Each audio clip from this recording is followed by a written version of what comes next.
मुझे लग रहा मेरे एग्जाम भी हो यहाँ कुछ भी कोड़ा नहीं है, इतनी दूर का नहीं दिख रहा और मेरे को तालाब तो इस बात का नहीं दिख रहा है। कोई बात नहीं, जब किसी पोस्ट पे चैनल खुला हो तो कोड़ा नहीं दिखेगा। हेलो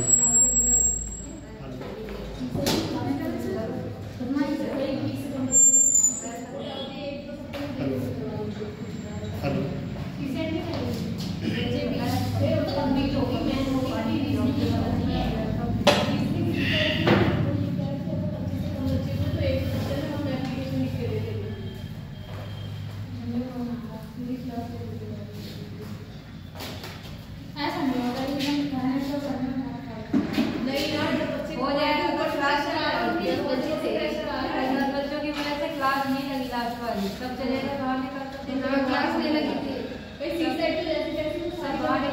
चलेगा बंद हो जाएगा। जो बेचारे आ रहे हैं उनका भी लॉस हो, नहीं आ रहे यहाँ गाँव से तक क्या रहे हम भी हम लोग कहाँ होना चाहिए। आई कार्ड लेके आया था मैसेज हमारे आधार के 3 टुकड़े हो गए आधार है।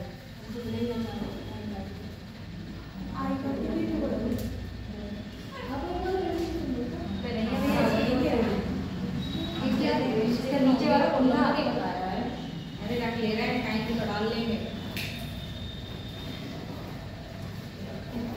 हमें अच्छा नहीं लग रहा है, तो दूसरा जाएंगे और ना पनीर वाला देखना कितना अच्छा है।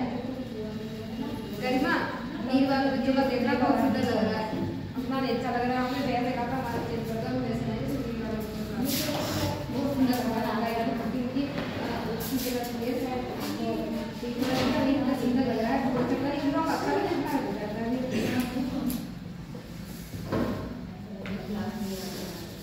पढ़ने का मन नहीं हो रहा है क्या?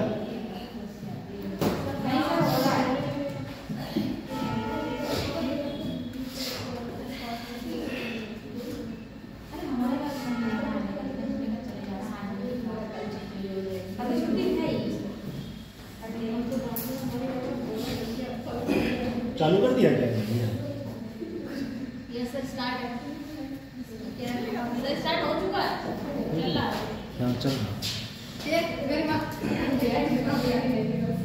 बेटा बात कर ले आप लोग उधर से। अरे नहीं वो तो बस यार मेरे जाने के लिए हम लोग तुम नहीं अरे क्या है ये मैं डालूंगा। क्या होगा? नहीं बदलेगा, अरे वो वैसे ही बना मुझे तो डांट करवाओगे हमारा किसी जाएगा सब इसके नीचे पलक को भी तो पलक का नीचे है ना साइड से तो साइड से नहीं साइड नहीं है तिरुमा है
चलो अब बातें हो गई।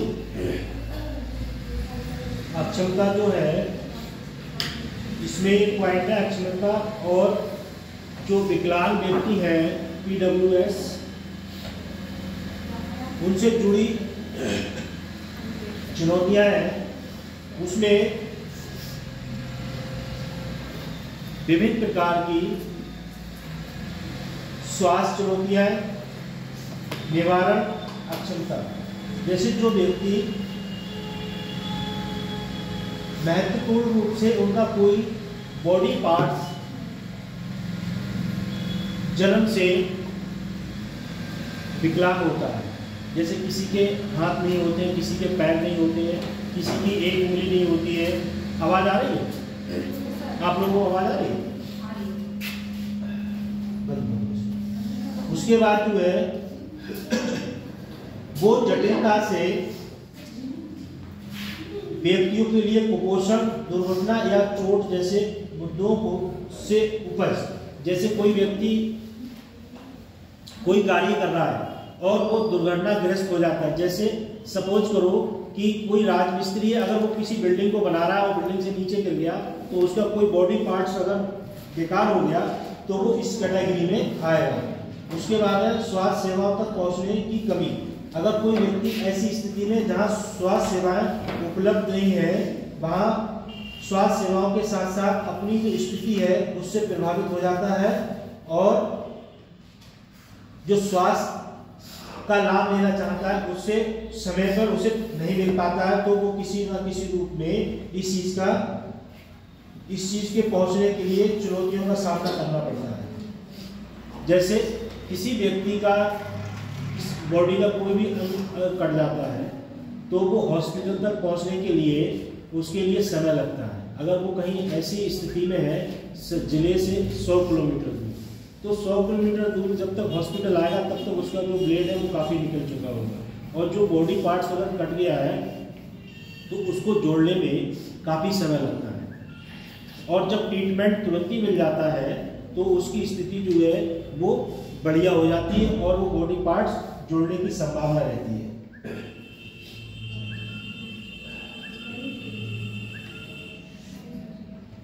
उसके बाद है राष्ट्रीय कानून, भारतीय पुनर्वास परिषद अधिनियम 1992।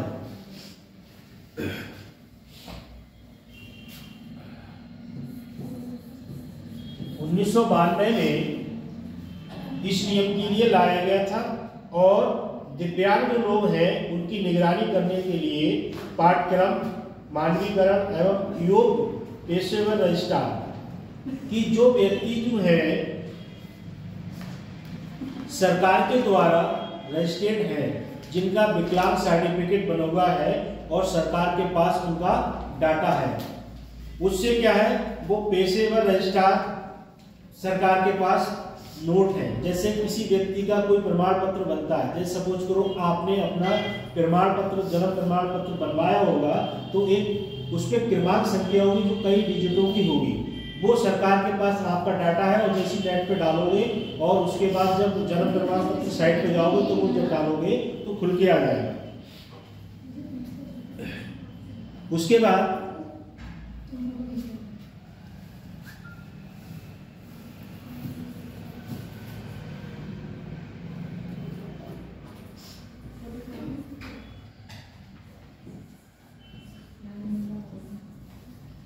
एक PWD जो है दिव्यांग व्यक्ति है, 2016 में एक नियम लागू किया गया था कि जैसे पहले जो व्यक्ति थे उनका जो है आधार कार्ड नहीं हुआ करता था।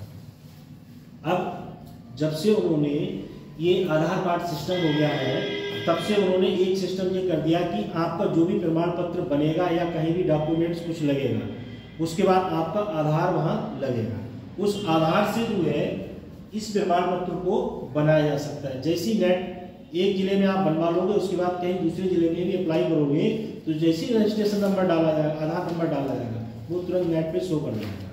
इस वजह से फर्जीवाड़े को रोकने के लिए इसका आधार का सिस्टम लागू किया गया है। आरक्षण में वृद्धि, जैसे नौकरियों में 4% आरक्षण, जो व्यक्ति दिव्यांग है उसके लिए आरक्षण की व्यवस्था भी की गई है और आरक्षण उच्च संस्थानों में नौकरियों में 4% और उच्च शिक्षण संस्थानों में 5% आरक्षण।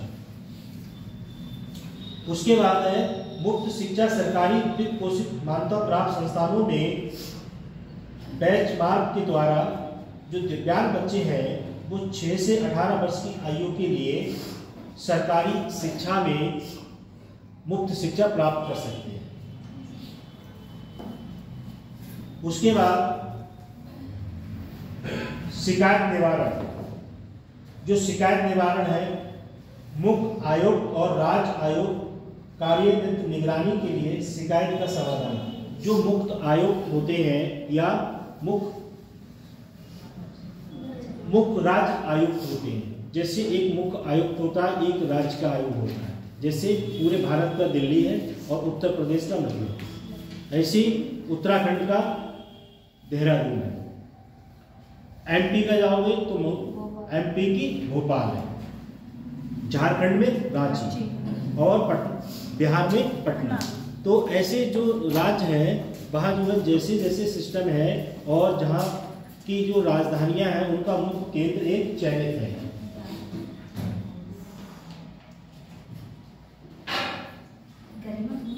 संयुक्त राष्ट्र युवा विकलांग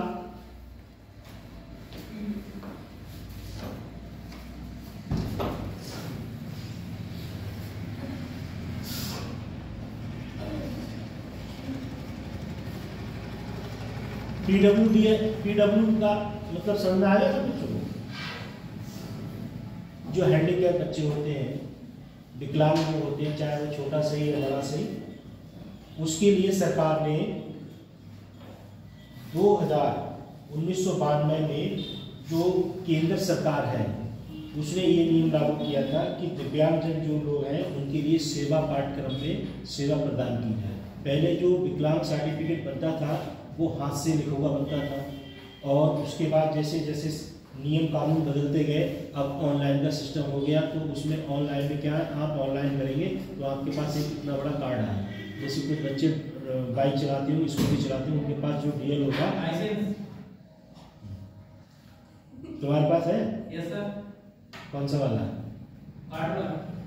हैवी है या फोर व्हीलर वाला? 2 और 4 दोनों साथ में LMB वाला होगा।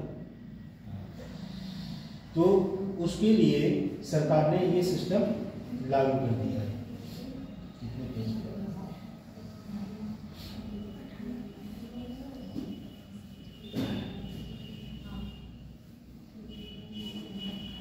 इसका सिस्टम जो है मोबाइल का अभी लगती पता नहीं कहाँ बाहर जाता है।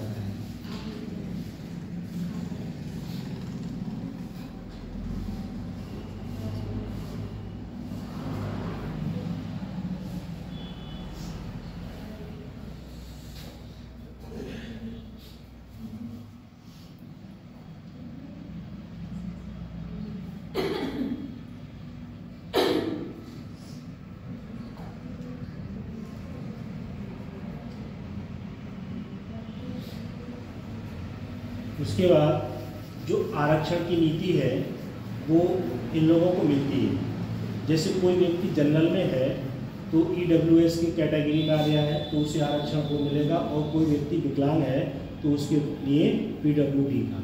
और उसके बाद जो है जनरल, SC ST OBC जैसी जैसी कैटेगरी है तो उसमें उसकी सुविधा उसके लिए मिलेगी।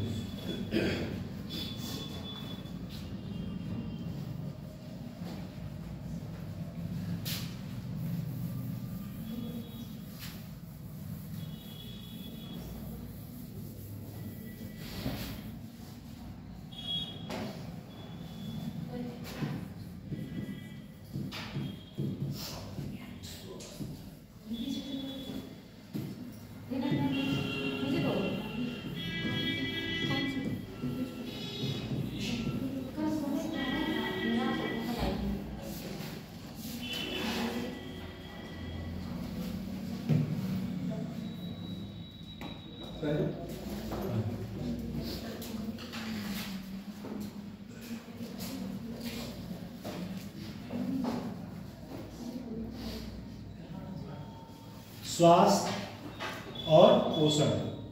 स्वास्थ्य पोषण में विभिन्न प्रकार की स्वास्थ्य संबंधी मानव पूंजी आर्थिक विकास में एक मूलभूत निवेश। इसका महत्व है, साधारण जो तत्व है उनमें व्यक्ति मुख्यतः रूप से राष्ट्र की उत्पादकता को कई गुना बढ़ा देता है। दूसरी तरफ तस्वीर पेश करने के लिए अच्छे स्वास्थ्य के बिना बच्चे स्कूल जाने से असमर्थ होते हैं और पास के जो काम करने में असमर्थ होते हैं। इसलिए दुनिया भर में स्वास्थ्य और शिक्षा दोनों पर बहुत जोर दिया जा रहा है। इसलिए जोर दिया जा रहा है, आज दोनों लोग भूखे आई हो क्या घर से?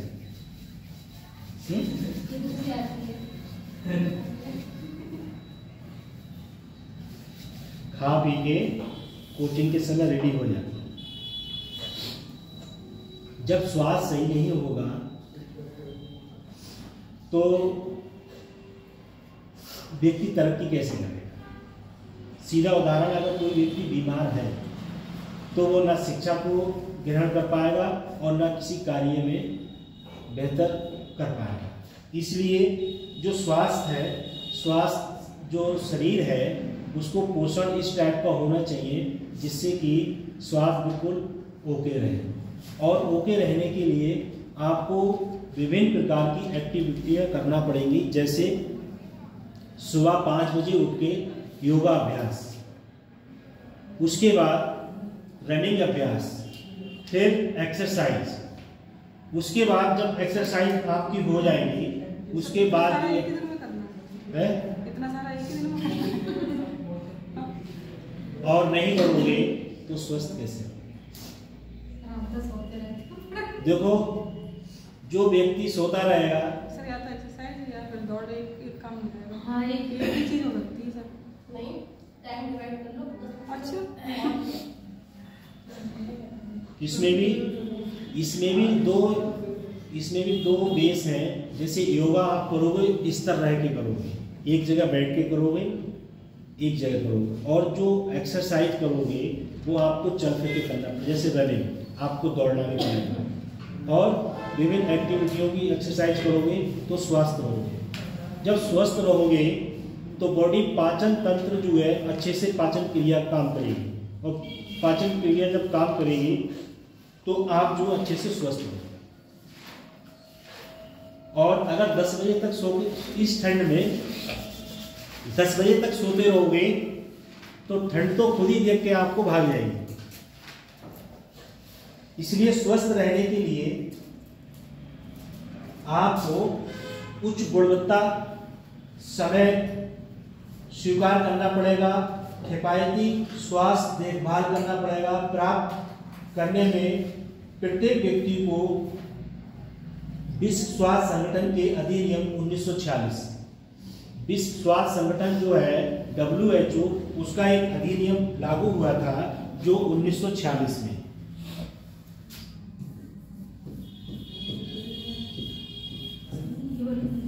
1946 में एक नियम लागू हुआ था जो प्रत्येक व्यक्ति के मौलिक अधिकार के रूप में स्वास्थ्य के उच्च प्रयास मानक परिकल्पना की गहराई से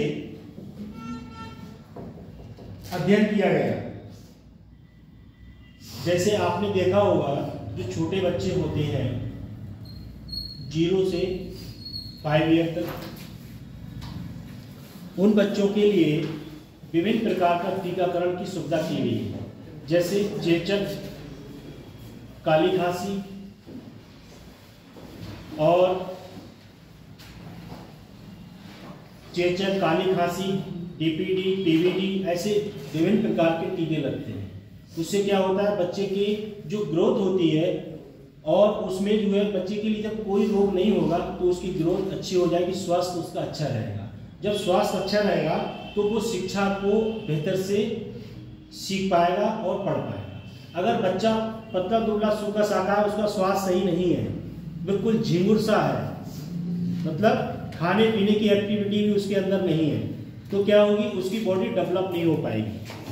और बॉडी डेवलप तब होती है जब व्यक्ति का स्वास्थ्य सही रहेगा, और पोषक तत्व जो हैं वो भी बहुत जरूरी है।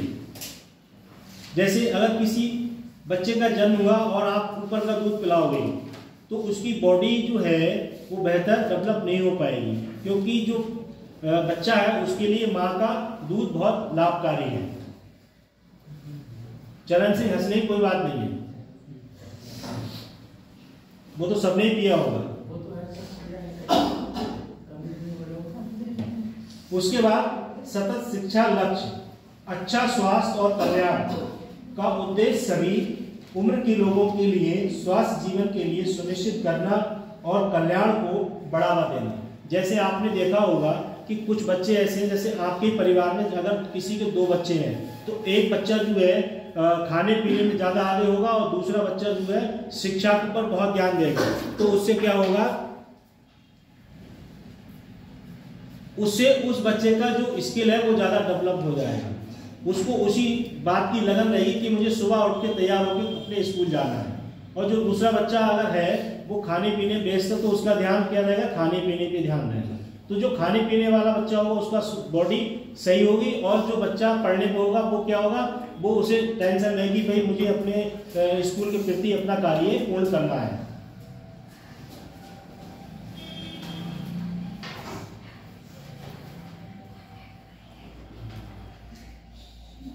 उसके बाद विश्व मलेरिया रिपोर्ट 2022 में जो विश्व मलेरिया रिपोर्ट थी उसकी प्रगति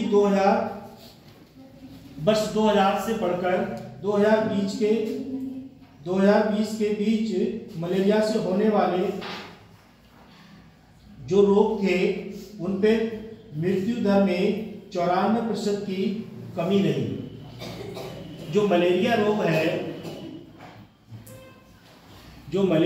है आपने देखा होगा, जैसे किसी व्यक्ति के लिए फीवर आता है तो उसे ठंड ज़्यादा लगती है।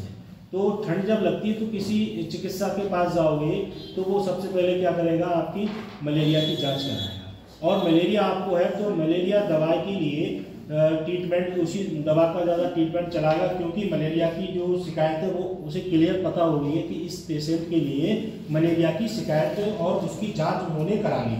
जो वर्ष 2000 थी उसमें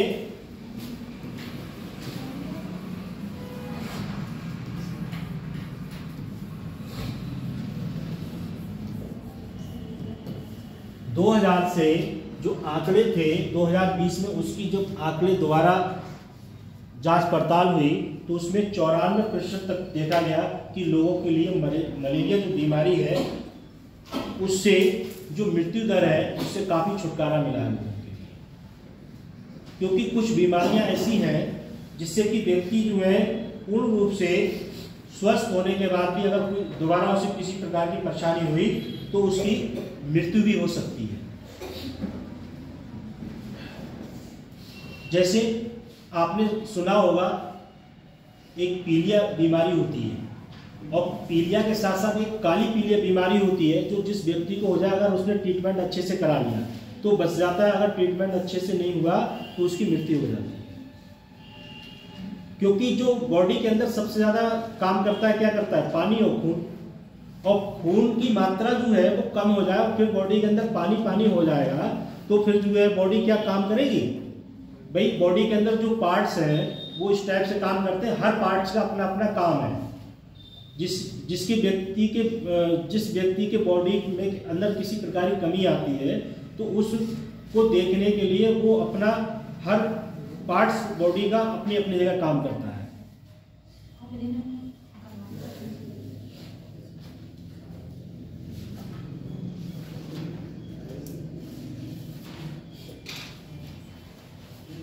इसका जो परसेंटेज था सन 2000 में 85.34 थी और उससे कमी आने के बाद जो है 2020 में 94% की दर देखी गई थी, जिससे कि 94% लोगों की जो मृत्यु दर थी उसमें कमी आ गई।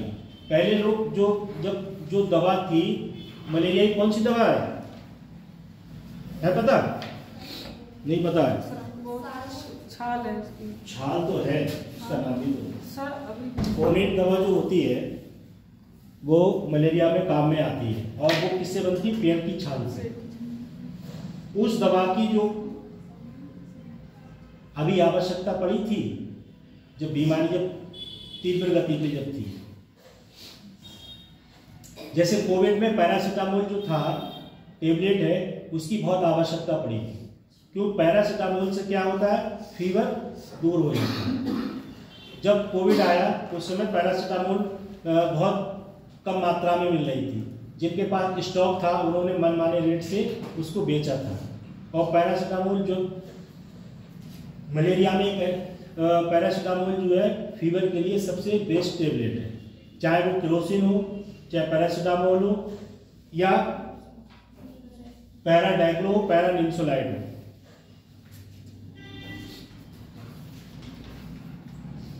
उसके बाद है क्षेत्रीय संदर्भ। WHO के अनुसार दक्षिण पूर्व एशिया क्षेत्र में मलेरिया के 83 मामले भारत का योगदान है। जो पूर्वी एशिया थी उसमें जो 93% जो मरीज थे उसमें भारत का क्या रहा, योगदान रहा। क्योंकि कुछ बीमारियां ऐसी हैं जो वैज्ञानिक हमारे देश में भी है, दूसरे देश में भी। कुछ बीमारियां ऐसी हैं जिनका ट्रीटमेंट ढूंढने के लिए विदेश से भी वैज्ञानिकों की जांच पड़ताल के द्वारा या उनके द्वारा जो मेडिसिन चलाई गई थी उसका भी हमारे देश के लिए एक गौरव प्राप्त है। क्योंकि अभी जो कोविड हुआ था तो कोविड में कुछ दवा की रिसर्च जो है हमारे देश में हुई थी और कुछ दवा की जो है दूसरे देशों में भी हुई थी। तो पहले चली थी कौन सी वैक्सीन लगी थी कोरोना में? कोविड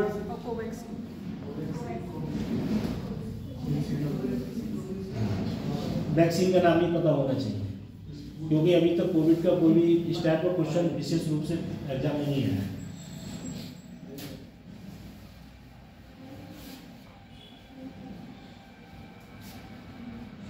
उसके बाद है वैश्विक उपलब्धियां हैं। श्रीलंका ने 2016 में मलेरिया मुक्त प्रमाणीकरण प्राप्त किया और अपनी स्थिति को बरकरार रखा। चीन और अल सल्वाडोर ने 2021 में WHO द्वारा मलेरिया मुक्त प्रमाणित किया था कि जो WHO है उसने मलेरिया युक्त प्रमाण पत्र दे दिया। किसको? चीन के लिए, कि वहां पर जो है इस टाइप के पेशेंट नहीं पाए जा रहे हैं। चीन और कुछ देश ऐसे हैं जिनमें इस्लामिक रिपब्लिक ऑफ ईरान, इनने 2020 में लगातार 3 वर्षों तक शून्य स्वदेशी मामले हासिल किए। जो ईरान देश है उसने लगातार, ईरान कैसा इस्लामिक देश है, उसने ये लागू किया कि 3 वर्ष तक हमारे यहाँ इस टाइप का कोई भी पेशेंट नहीं पाया गया।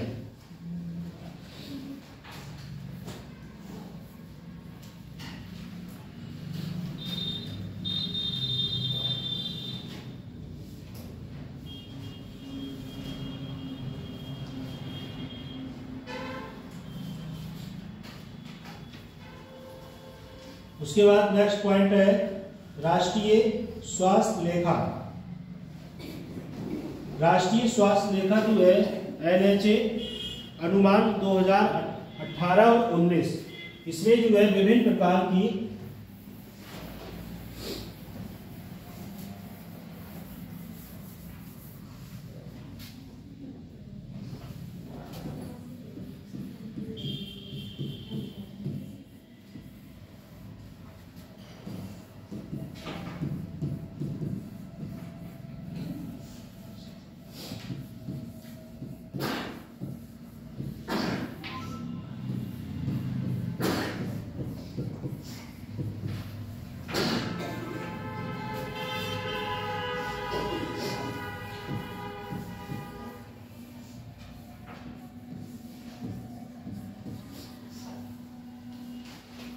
दो 2018 और 19 में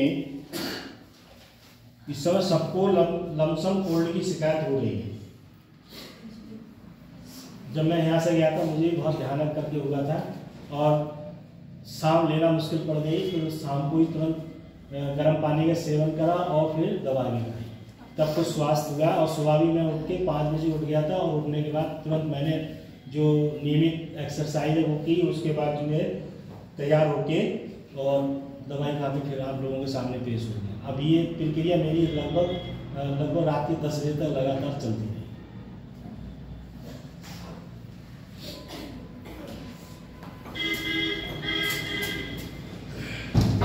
उसके बाद नेक्स्ट पॉइंट है जो संक्रामक रोग है, कुपोषण है और चिकित्सा अवसंरचनाएं, जनशक्तियां हैं, खराब स्वास्थ्य, इसकी देखरेख के लिए आशा कार्यकर्ताओं के से मुद्दे जैसे आशा जो कार्य करती हैं उनका जो नियमित कार्यक्रम है वो ग्रामीण क्षेत्र और शहरी क्षेत्र। शहर में है आशा बहने? शहर में कौन रहता है?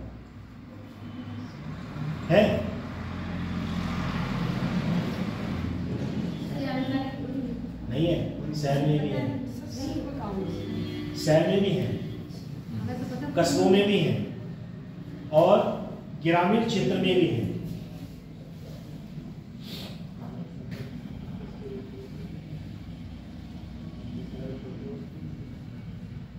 कम संसाधन वाले ग्रामीण क्षेत्रों में काम करने के लिए योग्य चिकित्सकों की बढ़ती आवश्यकता है, जो सेवा वितरण में निम्न गुण, देखभाल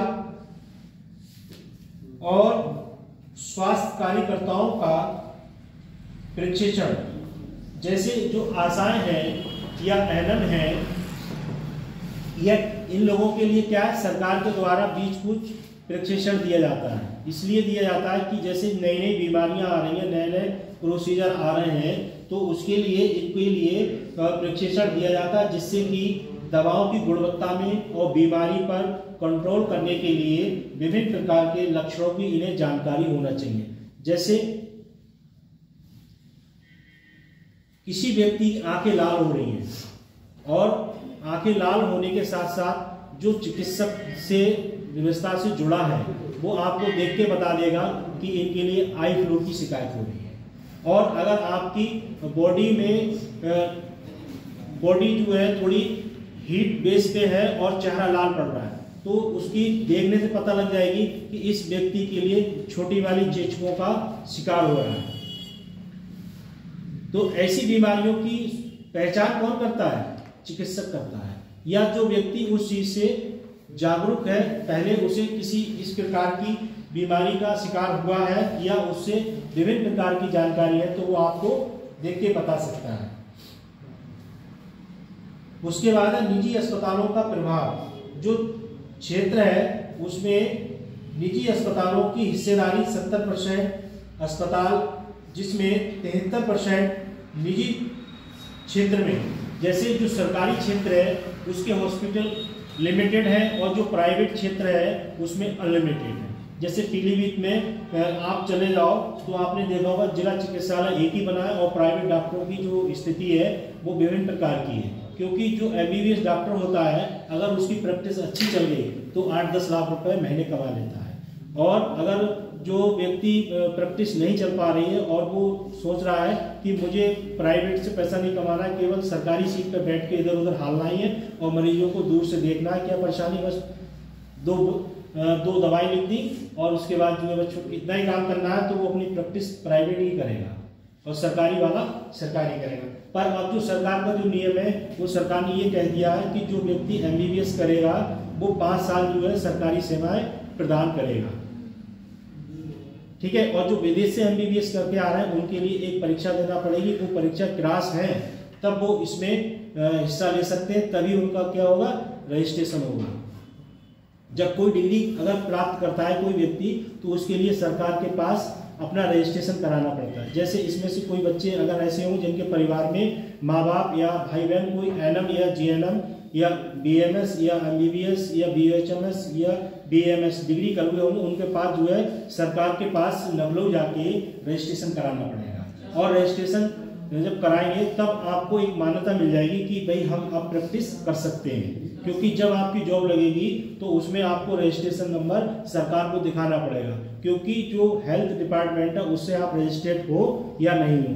उसका कारण क्या है? कारण यह है कि आपने जहाँ से डिग्री की है हो सकता है वो डिग्री किसी ने फर्जी बना के दे दी हो, और जब वो डिग्री वहाँ जाएगी तो वो क्या करेंगे, उस साइट पे जाएंगे और साइट पे जाने के बाद कॉलेज कोड होगा और कॉलेज कोड होने के बाद आपका एक आपकी मार्कशीट का एक बार कोड होगा जब उस पर लॉग इन करेंगे तो वो खुल के आ जाएगा ये व्यक्ति यही है या नहीं है। जैसे आप लोग जो है अभी स्कॉलरशिप का फॉर्म भरवा रहे होंगे, भरवाया किसी ने, उस पर पहले आप फॉर्म को चेक कराएंगे टीचर से, और चेक कराने के बाद उसके लिए लॉगिन कराएंगे। लॉगिन कराएंगे तो आप उस फोटो के नीचे एक बार कोड आ जाएगा, उसको जब स्कैन करेंगे तो बच्चे की पूरी डिटेल निकल के आ जाएगी। ऐसे ही जब सरकार के पास किसी प्रकार की जो सेवा प्रदान करते हैं तो सरकार उसका क्या कराती है, रजिस्ट्रेशन। जैसे मैं आपको एक उदाहरण दे रहा हूँ, जैसे कोई व्यक्ति मेडिकल अपना खोलना चाह रहा है तो वो पहले सरकार के पास अपना रजिस्ट्रेशन कराएगा। उसके पास रजिस्ट्रेशन कराने के लिए इंटर बायोलॉजी से होना चाहिए, और दूसरा उसके पास डी फार्मा बी फार्मा की डिग्री होना चाहिए।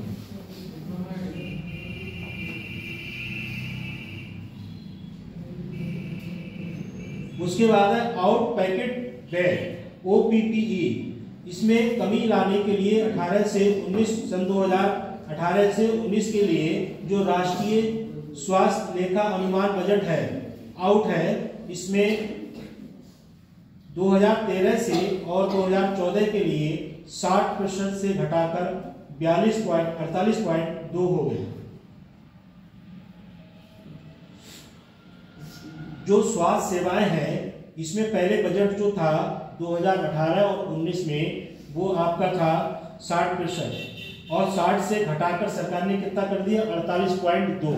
वो इसलिए कर दिया कि लोग जो है स्वस्थ है और बीमारियों की जो संख्या है वो सरकार के अधीन भी जा चुकी है। जैसे कोई अगर दयनीय बीमारी है तो वो प्राइवेट में अगर कराएगा व्यक्ति इलाज, अपना ट्रीटमेंट कराएगा तो उसे ज़्यादा पैसा खर्च करना पड़ेगा। अब सरकार ने इसी नियम को लागू करते हुए हर जगह डिस्ट्रिक्ट हॉस्पिटल और डिस्ट्रिक्ट हॉस्पिटल के डॉक्टरों से कवर नहीं होता है तो सरकार ने एम्स की सुविधा उपलब्ध कर दी है। जैसे अपने लखनऊ में है, दिल्ली में है, ऋषिकेश में है, उत्तराखंड में है और पटना में है। जैसे विभिन्न जैसे राज्य हैं और उनका जो फेमस स्थान है वहाँ सरकार ने एम्स लागू कर दिए। जैसे लखनऊ में एम्स है, अब जब से योगी जी सरकार आई है तो एम्स गोरखपुर में बनने की सुविधा हो गई है। जैसे पीलीभीत में डिस्ट्रिक्ट हॉस्पिटल छोटी मात्रा में था, अब इसके अंदर जब जाएंगे आप तो वहाँ भी एक बड़ा हॉस्पिटल और बना दिया गया, क्योंकि जैसे जैसे बीमारी आती रहती है वैसे वैसे ट्रीटमेंट की प्रक्रिया आगे बढ़ती रहती है। क्योंकि सरकार ने जो नियम लागू किया है आयुष्मान योजना, उसमें जो है जो गरीबी रेखा में लोग हैं जिनके पास 5 लाख रुपए तक का इलाज कराने के लिए कार्ड बनाया गया, तो उसकी सेवा के लिए सरकार ने प्राइवेट जो हॉस्पिटल है उनके लिए भी मान्यताएं दे दी है। पर जो हॉस्पिटल है उनने भी सरकार से अपना हॉस्पिटल रजिस्ट्रेट करवाया है, और जब रजिस्ट्रेट नहीं करवाएंगे तब तक उनके लिए ये अथॉरिटी नहीं मिलेगी।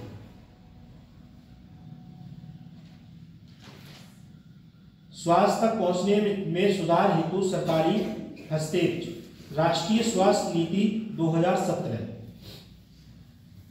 जो राष्ट्रीय स्वास्थ्य नीति है 2017 के अनुसार विभिन्न प्रकार की सुविधाएं मानव संसाधन विकास मंत्रालय, एक पॉइंट चाहे आप लोगों को पता हो या ना पता हो नोट कर लीजिए, जो मानव विकास संसाधन मंत्रालय था तो उसको अब चेंज करके कौन सा मंत्रालय कर दिया है, शिक्षा मंत्रालय कर दिया है। ठीक है, इसे नोट कर लो, चाहे अपने दिमाग में इसे बैठा लो। जो HRD डिपार्टमेंट था उसके लिए अब एजुकेशन डिपार्टमेंट कर दिया गया है। मानव विकास संसाधन मंत्रालय को तो हाँ, शिक्षा मंत्रालय, उसके लिए शिक्षा मंत्रालय, उसका नाम चेंज करके शिक्षा मंत्रालय कर दिया। ये अभी कुछ दिन पहले किया गया है।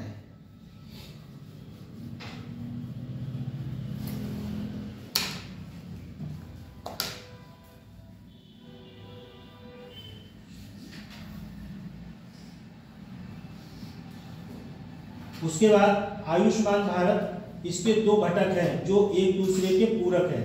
जो स्वास्थ्य एवं कल्याण केंद्र HWC मतलब है जो हेल्थ वर्कर होते हैं। जैसे आपने देखा होगा कुछ बच्चे यहाँ ग्रामीण क्षेत्र से होंगे, शहरी क्षेत्र से होंगे। जैसे आपने जो ग्रामीण क्षेत्र के बच्चे होंगे, जैसे आप इस रोड पे चले जाओ माधा टोना वाले रोड पे, तो माधा टोना पे आप जब कल्याण रोड पहुंचेंगे तो वहाँ एक जो है HWC सेंटर होगा, हेल्थ वेलनेस सेंटर। तो उसमें लिखा होगा आयुष्मान आरोग्य मंदिर होगा या सेंटर होगा, क्योंकि सरकार ने जो हॉस्पिटल है उनमें कुछ नाम चेंज कर दिए गए हैं और उन सेंटरों को नाम के अकॉर्डिंग वहाँ पर जो है CHO जो हेल्थ कम्युनिटी ऑफिसर का चयन किया गया है, जिसमें BSc नर्सिंग वाले भी चयनित किए गए हैं। HW जो स्वास्थ्य केंद्र हैं उनमें प्रमाणित किया गया देखरेख के लिए उपभोक्ताओं के द्वारा सार्वजनिक और मुफ्त सेवाएं। जब आप किसी सरकारी सेंटर पर जब पहुंचेंगे तो आपको क्या करना पड़ेगा, ₹1 का पर्चा बनवाना पड़ेगा और उस पर्चे से जो है आपका ट्रीटमेंट चालू हो जाएगा।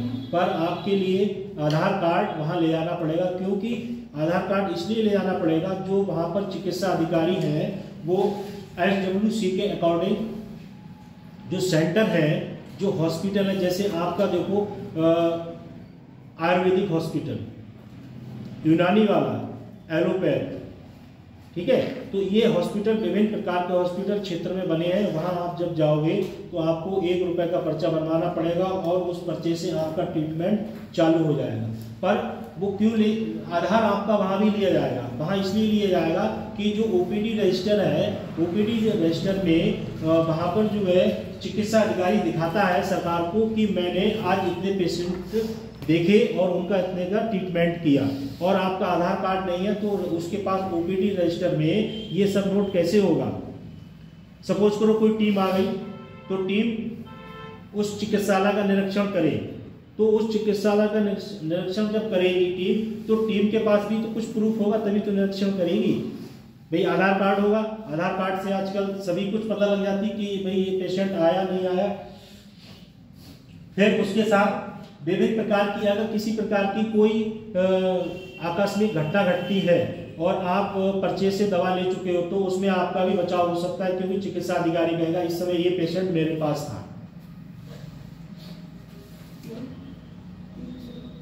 उसके बाद प्रधानमंत्री जन आरोग्य योजना, ये योजना जो है 10 करोड़ गरीब और कमजोर परिवारों के लिए प्रति वर्ष ₹5 लाख का स्वास्थ्य बीमा कवर प्रदान करना, जो कि द्वितीय तृतीय स्थान एवं देखभाल के लिए आवश्यक होने पर उपलब्ध है। जो 10 करोड़ गरीबी रेखा से लोग जीवन यापन कर रहे हैं उससे जो है प्रति वर्ष ₹5 लाख तक का स्वास्थ्य बीमा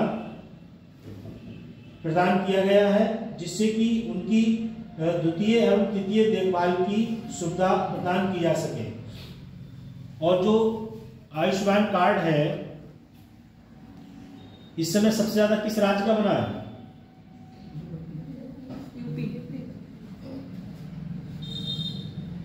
किसकी संख्या सबसे ज्यादा है ये भी सब पता होना चाहिए। और सब इस समय सबसे नौकरी ज्यादा देने वाला कौन सा राज्य बन गया है? बिहार बन गया है।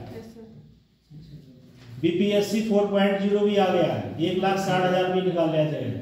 और जिसका मौका लगे फार्म डाल दो, और अगर चयन हो जाए तो नौकरी करने में कोई बुराई नहीं। पैसा कमाना है तो घर छोड़ना ही पड़ेगा। ये मतलब है, अब जो विभाग है उसके हिसाब से होगी। आप भाई यहाँ से पैसे भी कम मिलेंगे वहाँ, और आप किस विभाग में चयनित हो रहे हैं, सचिवालय में चयनित हो गए तो सुबह से शाम तक होंगे, और टीचिंग में हो गए चयनित तो कोई भी 8 बजे जाओगे तो TGT PGT में जो होते हैं उनको मिलती है, उनको मतलब कार मिलती है खुद की है। हाँ कार मिलती है उन लोगों को, TGT PGT सिलेक्ट होते जाते हैं, कार मिलती जाने आने की। हाँ सर, तो बढ़िया बात है। सर BPSC का आता है ना वहाँ पे अलग से नहीं है शिक्षा के लिए। और UP का हाल में बताइए यस सर, कैसा हो गया सर वहाँ पे शाम मतलब यहाँ पे टाइम चेंज है, वहाँ पे टाइम चेंज है पढ़ाने का। अभी बिहार में एक लड़की ने 9th to 12th वाली परीक्षा क्रॉस की है और उसका पैर नहीं है, एक साइड का पैर नहीं है, पैर लगा हुआ है उसका कौन सा वाला, रेडीमेड वाला। तो और उसने परीक्षा क्रॉस करने के बाद जो है उसका कितना बढ़िया सिस्टम हो गया, भाई जो व्यक्ति किसी लायक नहीं था और परीक्षा क्रॉस करने के बाद सरकारी जॉब में पहुंच गया, अब तो वो सब कुछ लायक हो गया। तो ऐसा सिस्टम जो है जब बिहार राज्य कर सकता है, जबकि बिहार जो है उत्तर प्रदेश से छोटा है और उत्तर प्रदेश से कई राज्य ऐसे हैं जो बहुत छोटी मात्रा में है, मगर उत्तर प्रदेश नौकरी देने में क्या है, आगे या पीछे?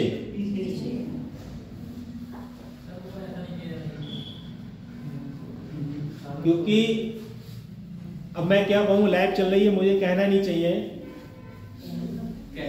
मेरे साथ भी ऐसा सिस्टम हुआ कि मैं जाते जाते लिस्ट में सेलेक्ट हो गया और सेलेक्ट होने के बाद जो मुझे ज्वाइनिंग लेटर नहीं मिला, तो मैं आप लोगों के सामने हूँ। क्योंकि जब व्यक्ति सेलेक्ट लिस्ट में नाम आ जाता है तो उसे लगता है कि भाई अब मैं सेलेक्ट हो गया हूँ और अब मेरी जो है दिनचर्या बहुत बेहतर हो जाएगी। और सेलेक्ट लिस्ट में जब आदमी आ जाए और ज्वाइनिंग लेटर ना मिले तो उससे पूछो कैसी उसके दिल पे गुजरेगी है? भाई सरकार नहीं देगी, कोई जबरदस्ती ले लोगे?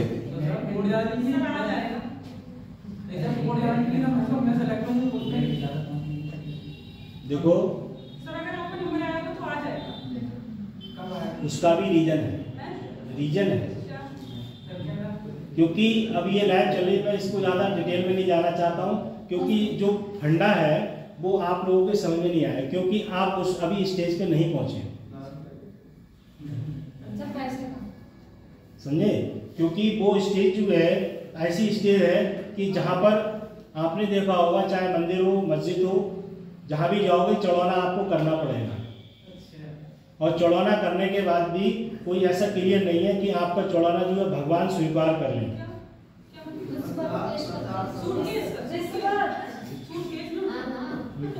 तो ऐसी स्थिति होती है। उसके बाद जो है स्वास्थ्य संबंधी मुद्दे, जो नीति आयोग रिपोर्ट है उसमें health insurance for India mixing middle, जो नीति है हेल्थ इंश्योरेंस जो है वो सरकार के द्वारा पाठ्यक्रम या नियम चालू किया गया, जिसके अनुसार एक व्यापक रिपोर्ट पढ़ाई करने के बाद में भी रिश्वत देनी पड़ती है। और क्या भारतीय आबादी है उसमें जो स्वास्थ्य बीमा है उसकी जो अंतराल है, एक कवरेज अंतराल, जिससे समाधान प्रस्तुत करते हुए स्वास्थ्य बीमा जो है, जैसे कोई व्यक्ति कृषि से जुड़ा है और उसके नाम भूमि है और उसका किसी कारणवश सड़क दुर्घटना में उसकी मृत्यु हो जाती है, तो सरकार उसके लिए क्या करे, किसान बीमा योजना के अंतर्गत 5 लाख रुपए का बीमा प्रदान करेगी। और जैसे आयुष्मान कार्ड जो बना है इसमें भी 5 लाख रुपए का उन्होंने क्या करा है, बीमा, मतलब इलाज के लिए 5 लाख रुपए दिया है। ऐसी किसान व्यक्ति जो होता है, अगर उसकी मृत्यु हो जाती है, उसके नाम जमीन है, तो अगर वो सरकार के पास किसान निधि से जुड़ा हुआ है तो उसके लिए इस योजना का लाभ मिलेगा। और अगर जैसे रोडवेज है, ट्रेन है, तो इसमें क्या है, इसमें जब टिकट लेते हैं तो आपका बीमा हो जाता है। टिकट आप रोडवेज का लेंगे और टिकट से कहीं रोडवेज में कोई किसी प्रकार की ऊपर वाला ना करे ऐसी घटना हो जाए, अगर घटना होती है तो सरकार के पास आपका वो टिकट होना चाहिए। और टिकट से वो क्या है, उसमें आपके लिए जो सरकारी लाभ से योजना है उसमें जो आपको लाभ मिल जाएगा। ऐसी रोडवेज या ट्रेन, उसमें क्या है कि सरकार पैसे तो ज़्यादा ले रही, जैसे प्राइवेट वाहन से जाओगे तो आपको कोई बीमा नहीं है, और सरकारी वाहन से जाओगे तो जो टिकट होगा उस पर पूरी सरकार की गारंटी है।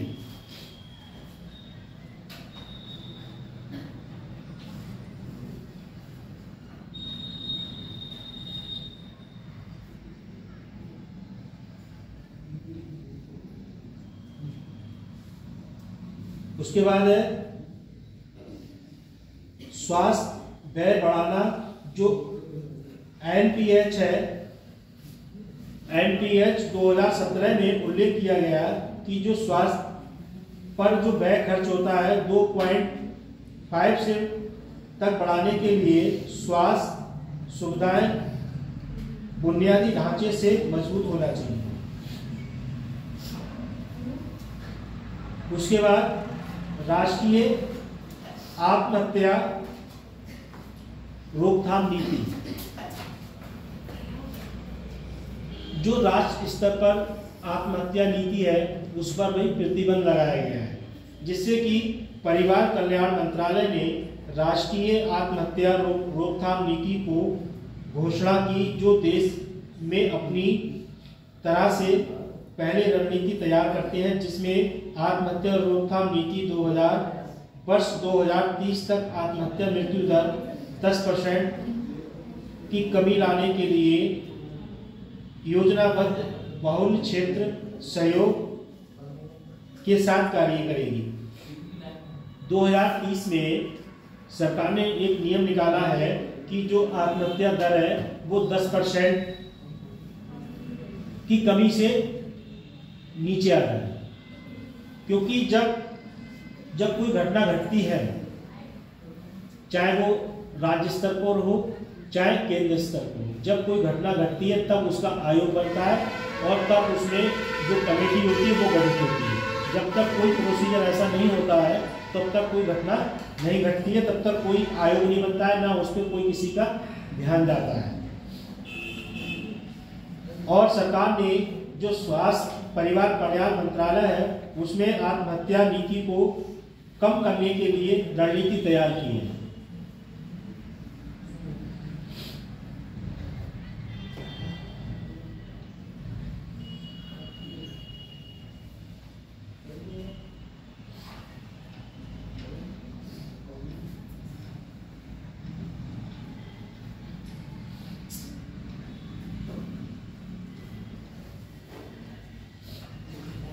राष्ट्रीय आयुष मिशन जो है NAM, इसके अंतर्गत जो है जो स्वास्थ्य एवं परिवार कल्याण मंत्रालय है, इसकी जो संसदीय बैठक है उसमें 2014 में आयुष मंत्रालय द्वारा लॉन्च किए गया, जो आपने देखा होगा योग हेल्थ वेलनेस सेंटर। एक होता है HWC सेंटर और एक होता है YWC। तो जो HWC होता है वो हेल्थ वेलनेस सेंटर होता है, जो YWC होता है वो योग वेलनेस सेंटर होता है। तो इसमें विभिन्न प्रकार की एक्टिविटियों के बारे में बताया जाता है। जैसे आपके पास आपकी जो गर्दन है उसमें किसी प्रकार की कमी आ रही है और कमी के बाद साथ साथ जो पूरी गर्दन मूवमेंट नहीं कर पा रही है, तो आपको क्या करना पड़ेगा, योग वेलनेस सेंटर पर जाना पड़ेगा, जो सरकार के द्वारा बनाया गया है। उस पर आप जब जाओगे तो वहाँ आपके लिए एक योग चिकित्सक मिलेगा और योग चिकित्सक जो है आपके लिए अनेक प्रकार की एक्टिविटी कराएगा और आपकी जो गर्दन का ट्रीटमेंट है वो गिरीवा शक्ति के अकॉर्डिंग राउंड लेके बताएगा कि भाई आप ऐसे गर्दन करेंगे और ऐसे गर्दन से आपकी जो गर्दन का मूवमेंट है वो सही हो जाएगा।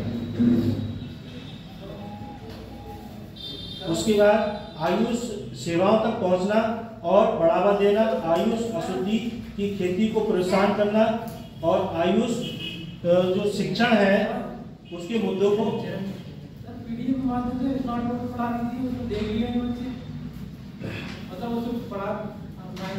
तो इस पे कैसे सिस्टम चालू हो, मैंने उनसे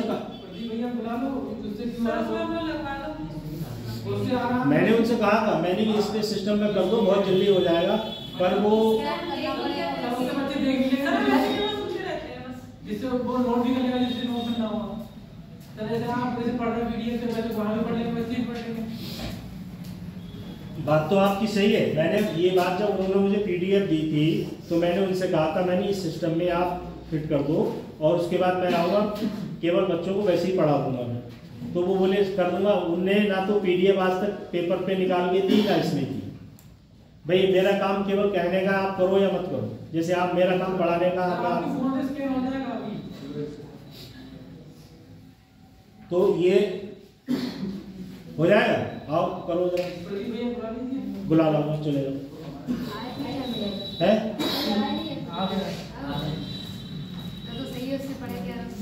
देखो ऐसा है ना, जैसे किसी सिस्टम को हम अपने आप से नहीं छेड़ सकते, ठीक है ना, अपनी उसमें अपना टैलेंट दिखा सकते हैं, क्योंकि देखते रहते हैं ना, तभी वो वो बात आपकी सही है, मगर जब आपसे कहा आपने तो आपका फर्ज बनता है कि नहीं आपको इस चीज़ को करना चाहिए। ठीक है, अब बार बार तो इस चीज़ को नहीं कहा जा सकता। उसके बाद NAM का उद्देश्य है आयुष सेवाओं तक पहुंच, आयुष जो सेवाएं हैं उन तक पहुंच बढ़ाना। जो आयुष सेवाएं हैं उनकी आपको उन तक पहुंच बनाना, आयुष अशुद्धि की खेती को प्रोत्साहन करना। जैसे आपने देखा होगा आयुर्वेदिक दवाएं हैं वो अगर 10 मिनट बचे हैं इस क्लास के, वो कल दोबारा लेके आएंगे। जो आयुष, चलो कोई बात नहीं होने दो, मत होने दो, केवल तुम बेसिक कॉन्सेप्ट समझो, दिमाग में आ जाएगा। जैसे आयुष अशुद्धि है, जो देसी जड़ी बूटियां दवाएं हैं उनकी भी खेती होती है। जैसे एलोवेरा का इस्तेमाल है उसकी भी खेती होती है। और उसके बाद जो विभिन्न प्रकार के जो पेड़ हैं जिनसे अशुद्धि प्रदान की जाती है, जैसे तुलसी, ठीक है, तो ऐसे भी जो खेती है उसकी आयुर्वेद की खेती होती है। उस खेती से उत्पादन जो बूटियां होती हैं तो उन बूटियों को पीस के और छोटा छोटा करके और उसका ट्रीटमेंट के द्वारा अशुद्धि पेशेंट तक पहुंचाई जाती है।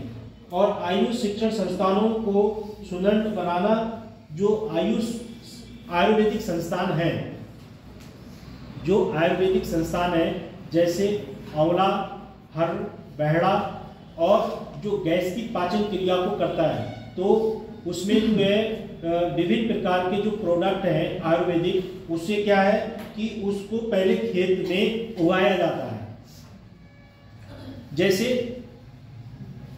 अजवाइन क्या है, वो खेत से उगाई जाती है। जीरा खेत में उसका उत्पादन होता है, उसको पीसने के बाद उनका चूरन बनाया जाता है। चूरन से जो है जो आयुर्वेदिक ट्रीटमेंट है वो मरीजों के लिए दिया जाता है, और जो ट्रीटमेंट दिया जाता है तो वो मरीजों के लिए लाभकारी होता है।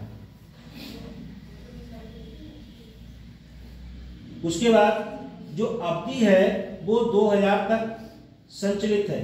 जो NAM की जो अवधि है वो 2026 तक संचालित है। जो आयुर्वेदिक HWC है, HWC का जो प्रोसीजर है वो एक प्रोजेक्ट के रूप में है। उसमें जो है सरकार ने 2026 तक इसको प्रोजेक्ट के रूप में उपलब्ध कराने की नियम बनाया है। और NAM की जो उपलब्धियां हैं वो आयुष सेवाओं तक पहुंचने के लिए लाभार्थियों में उल्लेखनीय वृद्धि है।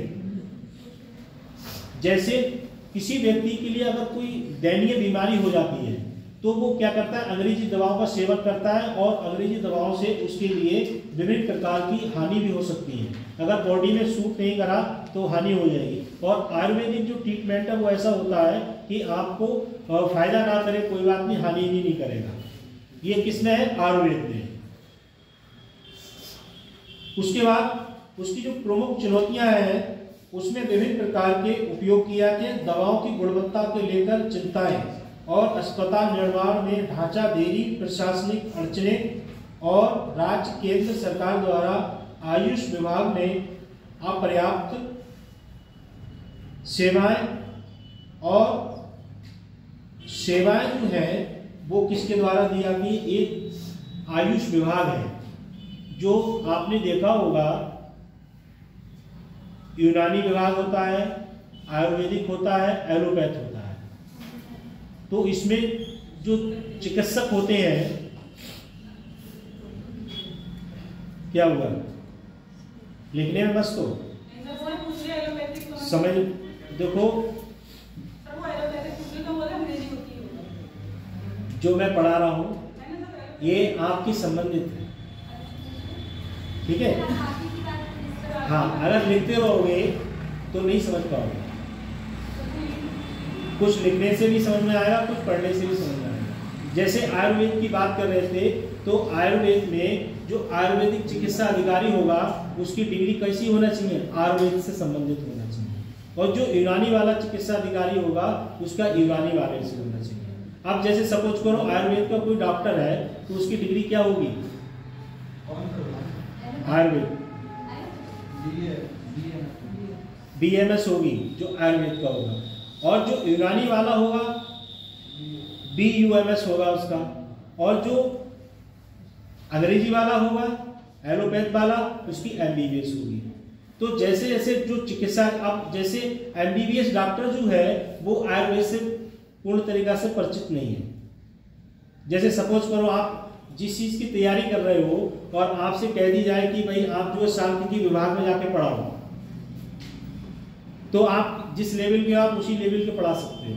जिस डॉक्टर ने जो डिग्री की है, जिस विभाग से उसका प्रशिक्षण प्राप्त है, वो व्यक्ति उसी हिसाब से कर पाएगा। जैसे सपोज करो मैं सोशियोलॉजी का अध्यापक हूं और मुझसे कह दिया कि आप मैथ पढ़ाओ,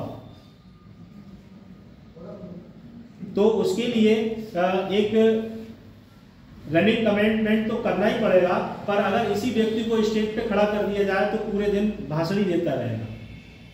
क्यों?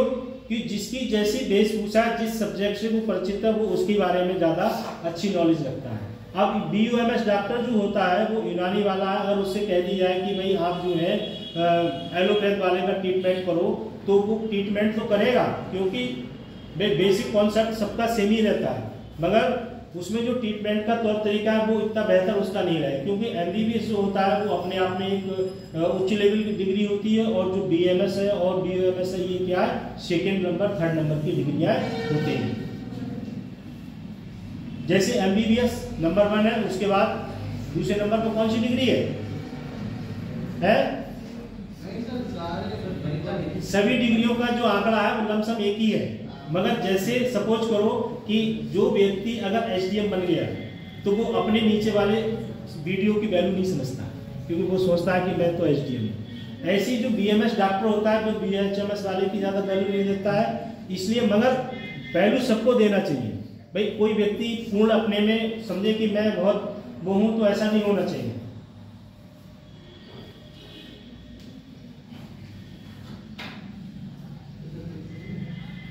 उसके बाद डिजिटल स्वास्थ्य वैश्विक पहल, जो डिजिटल जो स्वास्थ्य है वो डिजिटल हो गया है। पहले क्या था कि जैसे आपका अगर कोई विश्व स्वास्थ्य संगठन द्वारा G20 के भारत अध्यक्षता में जो ग्लोबलाइजेशन है उसमें हेल्थ नामक एक नई पहल शुरू की गई है। जो 20 शिखर सम्मेलन है उसमें विभिन्न प्रकार की अध्यक्षता हुई है। G20 जो शिखर सम्मेलन है उसमें विभिन्न प्रकार की अध्यक्षता हुई है। उसमें विभिन्न देशों के लोगों ने क्या करा, वहां पर हिस्सा लिया है, भाग लिया है, और भाग लेने के बाद जो है उनमें अपने अपने देशों की जो समस्या है उसको उन्होंने उसमें रखा है। डिजिटल स्वास्थ्य जो है 2020 से 2025 की वैश्विक रणनीति के अनुरूप प्रयासों में स्थापित स्वास्थ्य संबंधी सतत विकास SDG को प्राप्त करने के लिए स्वास्थ्य प्रमाण पत्रों का प्रयास करता है। जैसे आपने देखा होगा अभी जब कोविड आया था तो सरकार ने कोविड हॉस्पिटल भी बनवाए थे। कोविड हॉस्पिटल बनवाए थे इसलिए कि महामारी जो है वो कभी भी इस टाइप की फिर भी आ सकती है, तो इसलिए पहले से इंतजाम कर लिया जाए। तो कोविड का जो हॉस्पिटल है वो कहीं 100 बेड का बनाया गया है, कहीं 50 बेड का बनाया गया है। पीलीभीत में बना है, बना होगा, कहीं आसपास ही बना होगा, बना जरूर होगा। और जैसे बरेली में आप जब जाएंगे तो बरेली में 100 बेड का कोविड हॉस्पिटल बनाया गया। सैटेलाइट से जब आप जाएंगे अंदर शहर के लिए तो अंदर शहर में ही साइड से बना हुआ है, तो इसलिए उन्होंने क्या करा कि इस टाइप के जो हॉस्पिटल है वो बनवाए गए हैं।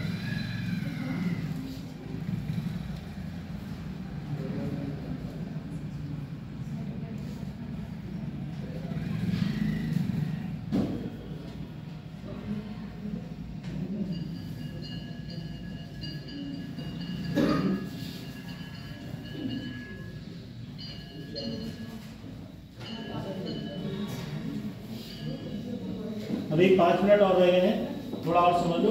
माध्यमिक शिक्षा, जो माध्यमिक शिक्षा है वो बालिकाओं को प्रोत्साहन करने के लिए राष्ट्रीय योजना का उद्देश्य है 14 से 18 वर्ष की बालिकाओं का नामांकन करना, जिसमें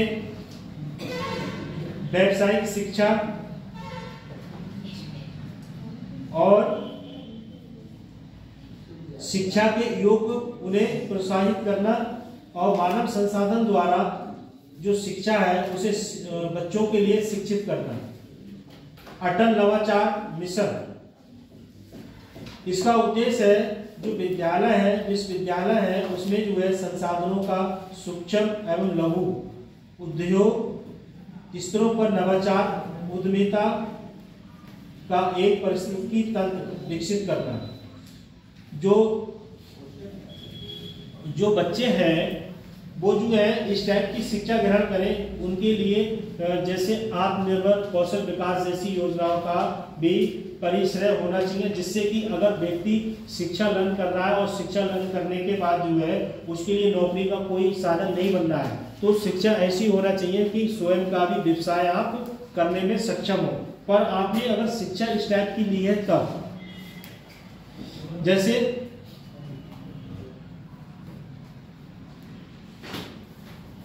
जैसे विभिन्न प्रकार की महिलाएं हैं तो उनके लिए, महिलाओं के लिए विभिन्न प्रकार की सुविधाएं, जैसे बुटीक उद्योग, ब्यूटिशियन होता है, तो इस टाइप की सुविधा, सिलाई कढ़ाई है, कौशल विकास संबंधित जो है हेल्थ वेलनेस सेंटर है, तो इसका अपने आप में स्थापित करने के बाद जो है इस कार्यक्रम को आप कर सकते हो। जैसे शिक्षा आपकी अगर इस टाइप की है तो जैसे एंटरप्रेन्योरशिप होता है, उद्यमिता जो एंटरप्रेन्योरशिप होता है, तो इससे भी आप अपने जीवन यापन अच्छे से कर सकते हो, क्योंकि एंटरप्रेन्योरशिप जो है वो एक बिजनेस के तौर पे नवाचार के द्वारा अपने विद्यालय द्वारा, जैसे आप लोग जैसे हाई स्कूल, इंटर, बीए में जो सब्जेक्ट होते हैं, तो इसके आधार पर कुछ सब्जेक्ट ऐसे भी दिए जाते हैं कि बच्चे जो हैं इसके माध्यम से, शिक्षा के माध्यम से आगे की जो दिनचर्या है उसको अच्छे से सीख सकें।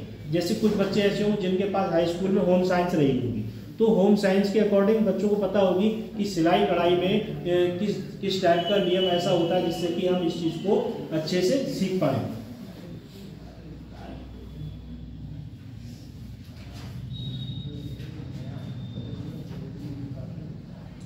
उच्चतर शिक्षा जो है इस योजना का उद्देश्य है जो छात्रों के लिए अनुसूचित जाति, अनुसूचित जनजातियों, अल्पसंख्यकों को विशेष रूप से विज्ञान और गणित में स्कूल लेकर स्कूल के बाद व्यावसायिक शिक्षा में हस्तांतरित और स्थानांतरित करती है। जैसे जो सब्जेक्ट होते हैं उसमें विभिन्न प्रकार के ऐसे सब्जेक्ट होते हैं जिससे कि अगर आप जो है किसी कारणवश किसी योग्य नहीं है तो उस व्यावसायिक शिक्षा से अपना जीवन यापन कर सकते हैं। जैसे आपने high school, inter, BSc, MSc में मैथ पढ़ा है तो आप मैथ की कोचिंग बच्चों को पढ़ा सकते हो। इंग्लिश अगर आपने पढ़ी है तो इंग्लिश पढ़ा सकते हो। अगर केमिस्ट्री पढ़ी है तो केमिस्ट्री पढ़ा सकते हो। फिजिक्स पढ़ी है तो फिजिक्स पढ़ा सकते हो। और आपके पास जो है जो सब्जेक्ट है तो उसके लिए विभिन्न प्रकार की लैंग्वेजों का इस्तेमाल कर सकते हो। जैसे अपने उत्तर प्रदेश में हिंदी और इंग्लिश, उर्दू 3 भाषाओं पर ज़्यादा फोकस दिया जाता है। और ये किसी अन्य राज्यों में चले जाओ तो उनकी जो अपनी भाषा होती है, जैसे महाराष्ट्र में चले जाओ मराठी होती है, गुजरात में चले जाओ गुजराती, उड़ीसा में चले जाओ उड़िया।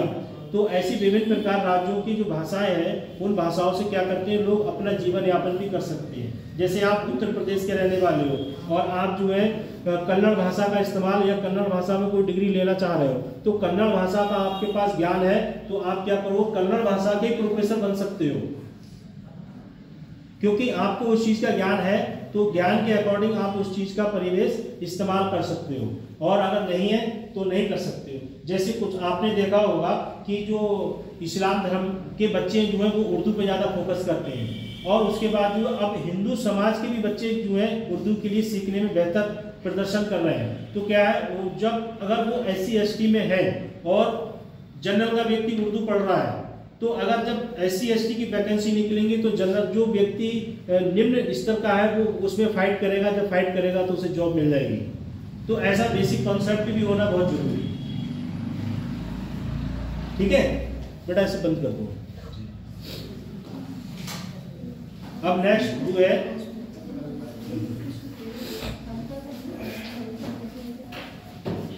अब जो नेक्स्ट जब भी क्लास लगेगी तो इसके लिए जो है बोर्ड से ही आपको पढ़ा दिया।